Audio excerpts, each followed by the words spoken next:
নমস্কার বন্ধুরা, আজকে আমি তোমাদেরকে দেখাতে চলেছি চিকেন দু পেঁয়াজা।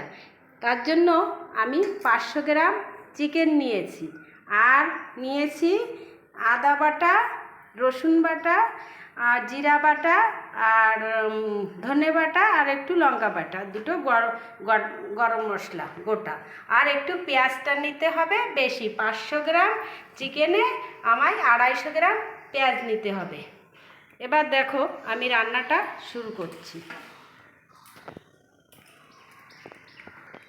আমি কড়া বসিয়ে দিয়েছি, দিয়ে দেব সর্ষের তেল।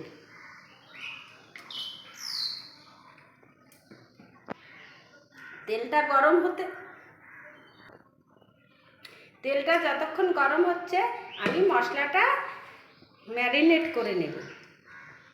দিয়ে দেব এই যে মশলা আমি বেটে রেখেছিলাম, আমি সব কিছুই একটু শিলেই বাটি।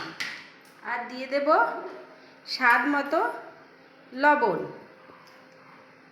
আর দিয়ে দেব স্বাদ মতো হলুদ গুঁড়ো।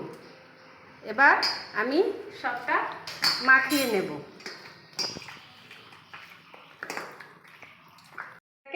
আমি ম্যারিনেট করে নিয়েছি।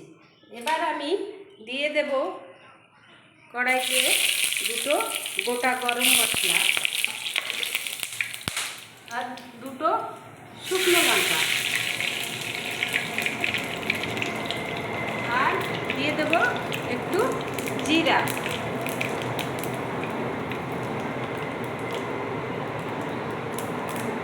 এবার দিয়ে দেব এইভাবে কেটে রাখা টমেটো।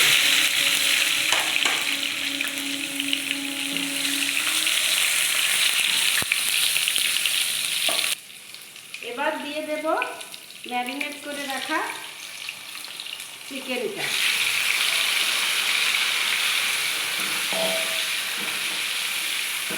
এটাকে আমি একটু কষিয়ে নেব।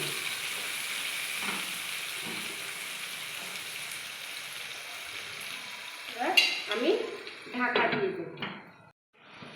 এবার মাংসটা কষানো হয়ে গেছে, দেখো একদম হয়ে গেছে। এবার আমি একটু দিয়ে দেব গরম মশলার গুঁড়ো,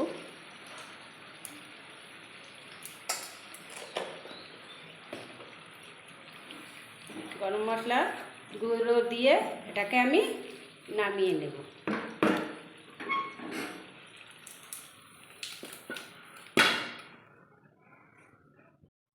কড়া বসিয়ে দিয়েছি, কড়া গরম হয়ে গেছে। এবার দিয়ে দেব তেল। তেলটা গরম হয়ে গেলে এই পেঁয়াজে আমি অর্ধেকটা করব, কারণ এই পেঁয়াজে নিচে একটা লেয়ার হবে, উপরে আর একটা লেয়ার হবে, তাই আমি হাফ হাফ করে নেব। তেল গরম হয়ে গেছে, এবার আমি এই হাফ পেঁয়াজটা দিয়ে দেব। এই পেঁয়াজটাকে একটু ভাজা ভাজা করে নেব। পেঁয়াজা করতে কোনো জল দিতে হবে না, এই পেঁয়াজের যে জলটা ছাড়বে এতেই আমার হয়ে যাবে। পেঁয়াজটা আমার হয়ে গেছে, এবার আমি দিয়ে দেব এই কষানো মাংসটা। দেখো এইভাবে এটাকে এভাবে বসিয়ে দেব।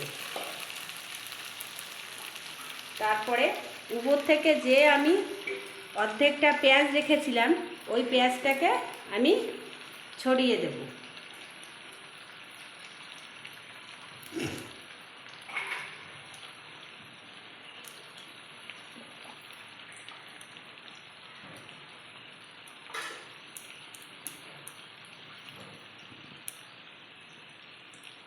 সবটা পেঁয়াজ এইভাবে দিয়ে দেব। তারপরে গ্যাসেরটা একটু কম করে এটাকে ঢাকনা দিয়ে কিছুক্ষণ হতে দেব। কিছু সময় পর আমি ফিরে এলাম।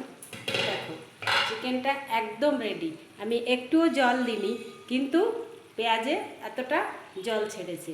এই পেঁয়াজের জন্যই চিকেনটা কষানো ছিল, তাও আরও সুন্দর হয়ে গেছে। দেখো, এবার আমি নামিয়ে নেব।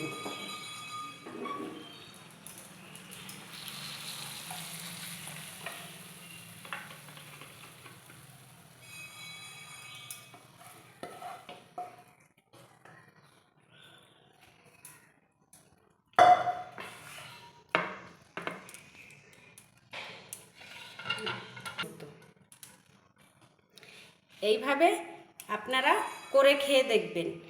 আর যদি আমার রান্নাটা আপনাদের ভালো লেগে থাকে, আমাকে একটা লাইক ও কমেন্ট করবেন।